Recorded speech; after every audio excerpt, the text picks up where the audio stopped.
JR, Chris Lawrence, yun ang mga soundtrack ko dati. So parang na-introduce lang sa akin ng hip-hop nung nag-MC na ako. Sa iba-iba yung tinutugtog nila, na parang okay, maganda to, soundtrack to, maganda to. Hanggang sa yung mga kasamahan ko sa pangalawang club na napasukan ko, which is District 5, shoutout District 5. Lahat po ng DJs and MCs nila doon, rapper. At meron po silang producer, which is si Jason Hub, na producer ko nung una yun. So yun, doon po ako nagsimula sa kanila. Dahil rapper po sila, naki-rapper lang din po ako. Galing yun, pero ay unang sinong mga unang exposure or artist na exposure na hip-hop? Number one po, Skasta. Wala po ako talaga. Hindi naman po sa walang idea sa hip-hop. Nakakarinig naman po ako dati, may mga nasasabayan po ako. Pero hindi ko po masabing hip-hop fan ako nung bata ko. More on singer-singer po talaga. Pero dahil po kay Skasta, yun po talaga. Siya po ang nagmulat sa akin na, pwede palang gumawa ng ganitong kanta. Hip-hop pala to, ito pala yung makabagong hip-hop. Parang nagkaroon po ako ng ideas na ganito. Personally, kilala mo si Skas? Yes po. Before po ako totally like magseryoso dito, naging guest po namin siya dati sa District 5 and then naging magkaibigan po kami doon. Hanggang sa pagka mga wala po siya gigs ng mga panahon na yun, umuwi po siya sa amin. Babakasyon siya doon siya nagpapalamig, doon siya nag-relax, and then balik work. So, yung mentor din. Minentor ka niya? More on, pinanood ko siya kung paano sila gumagawa. Tapos, inaral ko po. Kasi, hindi ko po masasabing matuturo to. Parang, kailangan pong aralin talaga. Pero ito, ano feeling na, di ba, idol mo si JR, Kyla, tapos ngayon, kakulang mo pa yun. Kalain mo yun, fan ka lang Euphoric. nila. Sobrang euphoric kasi, would have thought. Galing lang po kami squatter, galing lang po kami ng St. Jude Barangay, baba ng Daluyong. So, sino makakaisip na lahat ng tao doon tanongin nyo kung anong klaseng bata ako dati, kung mukha ba ako mapupunta dito. Kahit ako masasagot ko, hindi ko rin nakita to. Pero, sinerte sa panahon po, siguro tiyaga na lang din po at pagiging papansin, makapalmukha. Iba you started as hype man. Yes po. Pero nung time na hype man ka, you always imagine yourself na ikaw din yung parang nasa stage. Yes po. Siguro po nung nakita ko po talaga na nung gabi na nagpapansin ako at nakikita ko yung si Clinton, MC Clinton na ang galing niya mag-hype man, napapasunod niya lahat ng tao. Siguro doon ako nagka-idea na wow, ang angas naman ng trabaho, ang angas naman ng industry na. Parang gabi-gabi lang silang masaya. Which is, ganun na nga, gabi-gabi lang talagang masaya. Ilang taon din po ako sa industry, 7 years bago po ako nag-start. So ilang years ka bago ka napansin as an artist na making your own songs? Siguro po, professionally, gumagawa po ako ng sarili kong kanta for 8-9 years na po ngayon. Pero before that po, anong year ba ako nag-start? 19 years old, 20 years old, nag-MC na po ako ng seryoso nun. Nakakatungtong na rin po kami ng mga festival, nakakatungtong na rin po kami ng ibang lugar, Baguio, Lawag, Pampanga, mga clubs. Local, meron ka nang nakapunta ka na international? Para po mag-MC, sa Hong Kong lang po. May last 2021 or 2020 po yata yun, nagkaroon po ng like botohan sa Pilipinas. And nag-number 1 po ako MC sa Pinas. And binubook na po ako sa ibang bansa kaso marami pong club bookings nun dito. So hindi po namin mahindian yung mga yun na matagal na pong nakabook. 2021 pandemic yun. Ay, 2019 siguro po. Before pa may Mahirapan mo ako sa Before pandemic. before pandemic. Pero yung nagbabiral ka sa TikTok or news ba yun? Kahit pa paano po. Oo, anong Million views daw yung Mayroon po akong may nirepost po akong clip galing sa Cozy Cove, yung sa Lambalak po namin ni Kyla. And then, nagulat na lang po ako one day, bigla na lang po siya nag-cemetery. Tapos hindi pa po dito sa Pinas, sa Vietnam and Indonesia pa po siya. So makita niyo mga comments doon. Indonesia? Po, Indonesians, like Vietnamese na mga comments. Tapos nag-usap-usap sila. Tapos tinatranslate ko. Hindi ko naintindihan yung words, pero ang ganda ng ganito eh. Nagustuhan nila? Yes. Siguro, the musicality na rin. Okay. Dream collabs. Dream collab sa Ate Casey. Number 1. Ate Casey Tandingan. JR. Yung isa matutupad ko na, si Ate Yeng. Malapit na yan. May bago akong pangarap ni Kuya Tij kasi iba ginawa ni Kuya TJ sa pagiging artist ko. Binuhay niya ako lalo. So gusto ko siyang Bakit mo makakolab. sa tingin mo ay lalo na-inspire ka sa story? Sobrang na-inspire po ako sa story. Kasi may part po ng story niya na magko-coffee shop na po dapat siya. So, alam na po natin ibig sabihin. Kahit sa panahon ngayon, sobrang daming magagaling na artist, sobrang daming batang artist. Hindi po maiiwasan ng mga artist na maisip na lang.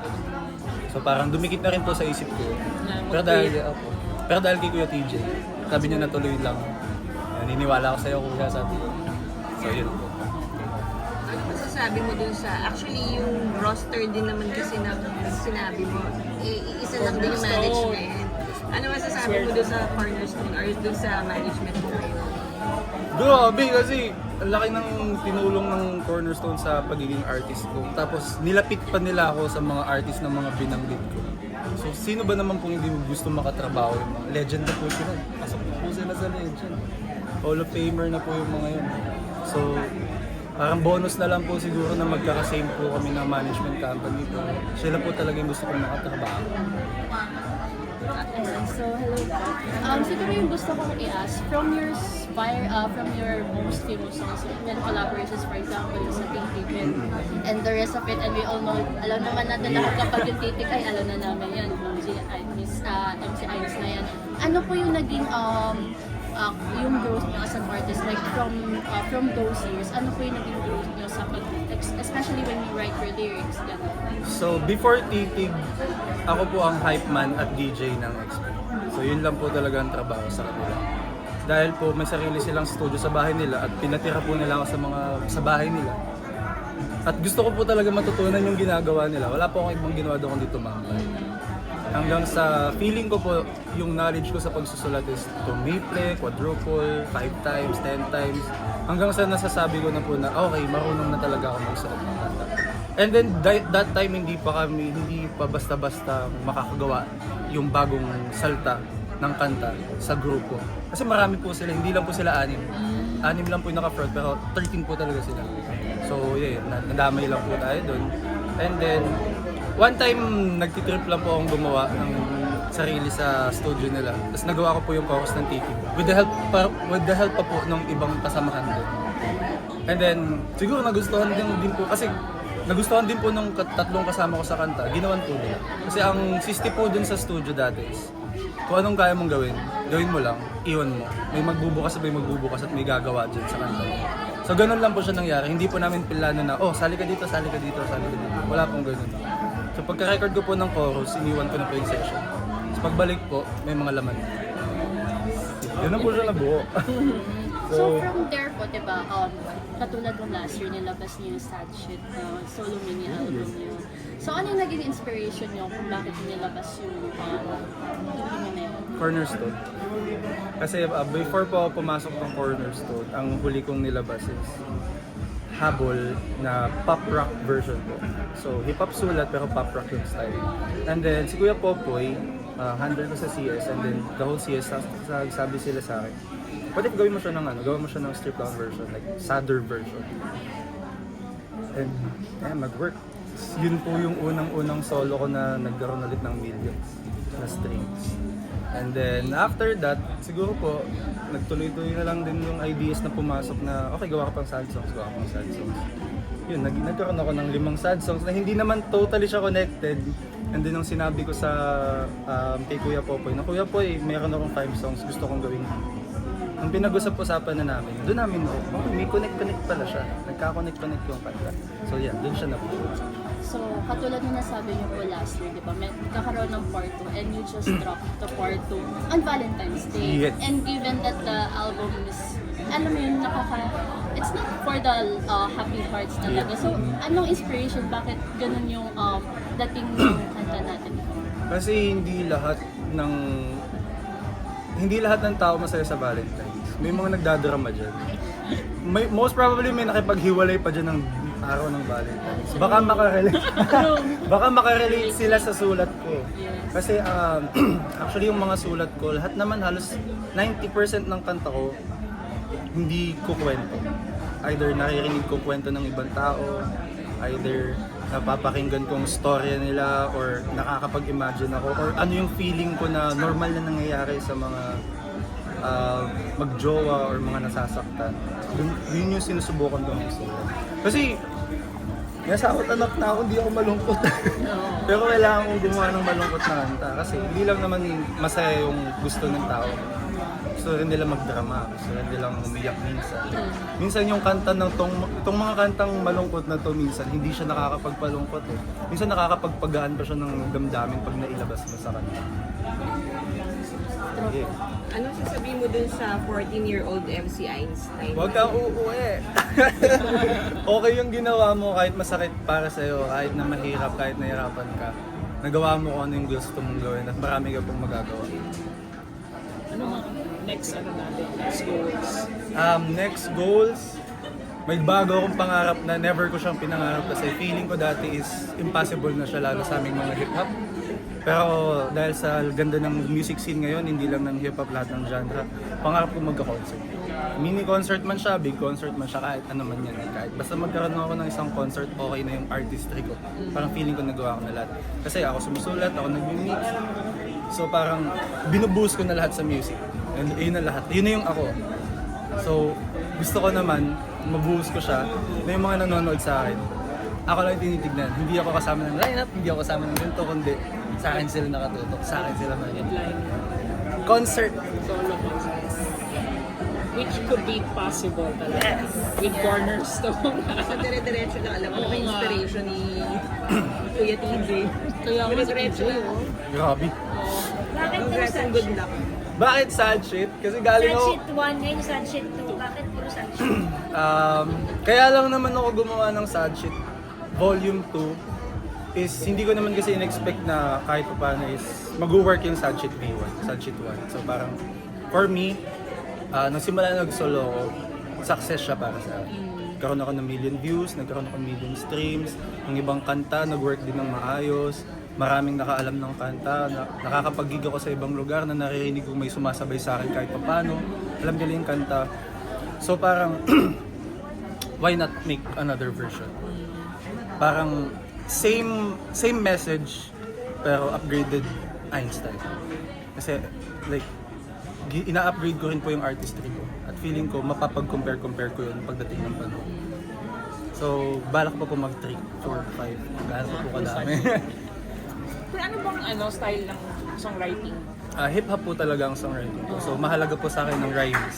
Sobrang mahalaga po sa akin ng rhymes. Nag-rhyme po ako up to 3-4 syllables ng every line. So, iba po yung way ng pagsusulat ng mga rapper. Pero yung way ng pag-execute ko is pakanta po. Minsan may rap pa rin naman po, pero mas focus na po ako sa switch ng R&B, hip-hop R&B. Okay. Pero iyan, as in inaral mo talaga yan? Yes po. Yung sa Bugbugan utak po talaga. Saan sino mga nagtuturo mo? Or nakinig ka rin? Nakikinig, pinapanood ko po lahat ng XP dati magsulat.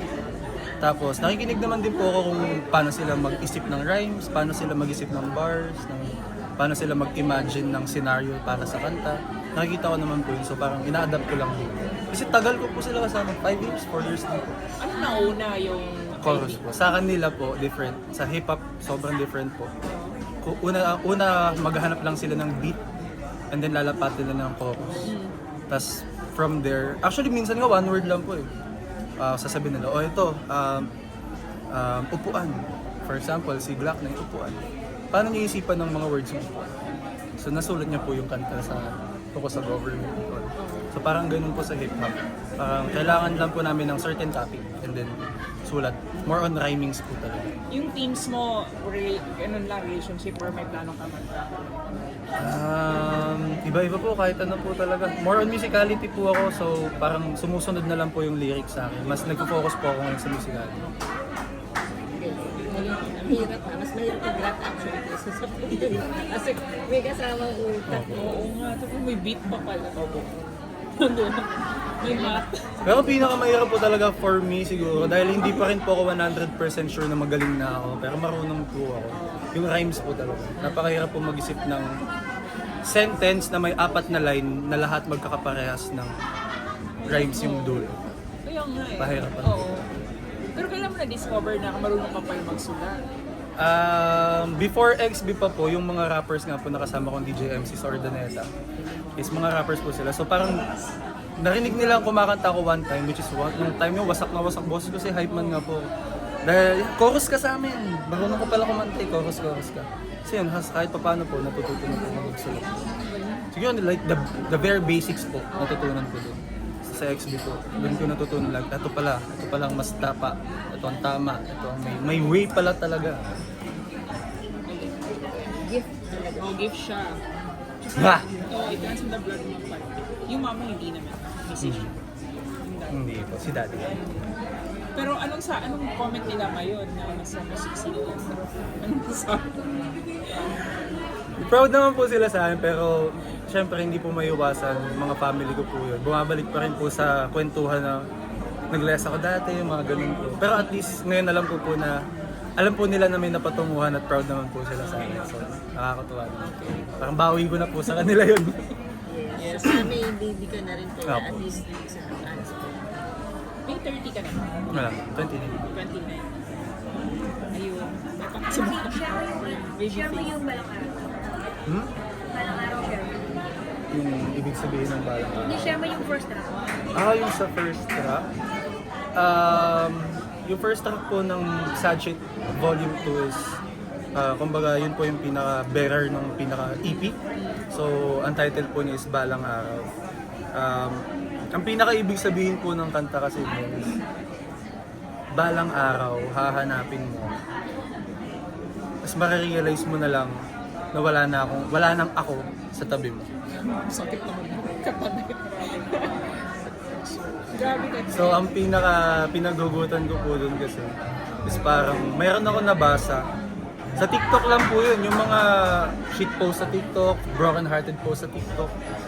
Nakita ko lang na bakit ginawa kitang mundo. So doon ako umikot sa word na yun hanggang nag-end up muna ako sa balang araw. Tapos sabi ko ayokong bitawan yung bakit ginawa kitang mundo. So nilagay ko siya sa lyrics.